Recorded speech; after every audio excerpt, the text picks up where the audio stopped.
to apply with words, rain pours through my eyes, pen to paper, hear thunder roar. What God has built, let no man put asunder, including my human self. The gravel of waves crashing, nerves on slips in the pit of my stomach, the perfect storm. A fetus, growing for less than 6 weeks, us back and forth with my apprehensions, sickness from the bottom up, leaving me immovable over toilet seats. A drunken stupor. Bare skin, meat, sperm, and egg tango until they fall asleep embedded in my uterine walls. My body down for the cause, relationship on pause. Now here we are, challenging belief. I, mother of 2, he, dad of 3, lightning strikes, we meet, swing in the wind, just fun. 6 months and 6 weeks later, speaking of adding a 6th branch to our family tree, happily rooted in the moment, no drama, no discourse, no need for divorce from her until I feel a force from her, or could it be a he? He gave word of no being we would ever see, and I agree. Muscles contract, there's nothing left, I've given it all up. Morning sickness led to noonday prayer, shy attitude, head dip, hiding from disgusting stares. They protest my decision. The angel in me living, the devil on my shoulder looked back for his approval, the disposition never colder. I'll be right here, head nodding, we just want this to be over. Surprisingly, the waiting room was relaxed. Met a woman kicked back in the chair, magazine in hand, breaks the silence asking, is this your first time? Indicated she was frequent this office. I guess my trembling hand signaled me a novice. She committed to speak on how many weeks she was. We exchanged some calming energy, some mutual sisterly love until her name was called. My name shortly after. The conversation concluded in laughter, and I felt condemned by the optimistic view of relief. Leaving my face on waiting room seats, the nurse prepped me for the anguish to come.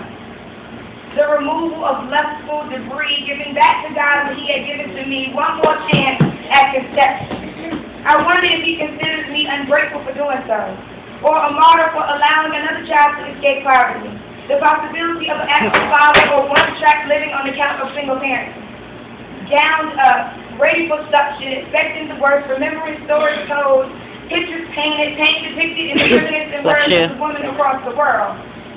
Pro-life or pro-choice, as if we have a voice in who lives or dies. God controls death no matter how instrumental we are in the process. I be in left arm, right arm to chest, just fresh, the doctor said. Did I have time to change my mind? Wait. No. Go ahead. Stop. Light blind, eyes roll, my soul grows quiet. Expecting infant cries to awake me. Nightmares and lullabies, dreams of empty cribs, colorful toys destroyed, darkness falling on all the joys of life, but it didn't happen. What was wrong? What I did was not right? After orchestrating the death of my unborn child, I did not mourn. Scorned for my actions by others, and disbelief that I find satisfaction in my right to choose. Nothing to cry about. I waited for an insurgency of grief, it never showed. I didn't feel a thing. Mourning sickness gone, my children home, my mate still friends. I vowed to never let this happen again, but I was not traumatized. I realized that the baby would be better off with God than me. Why birth a child into a less than ideal situation selfishly? Life is not a matter I can take it in my own hands. I mean, does God forgive fornication easier than other sins because humans consider them advanced? Things are frowned upon while others are okay to do over and over again as long as you repent. The guilt of purposefully approaching the guillotine is what adds to the meaning of the roaring machine. The fears pro-life activists have described for years. Fears of God's judgment. For me, it was quick. I went to sleep sick, woke up rid of it. This must be why it's so easy for women to do over and over again. I make no excuse for living carelessly, yet the gruesome imagery of the scene projected on me from other women was just not my experience. The next lifetime is coming, and if that baby chooses me again, I may choose to accept another opportunity at being its mother.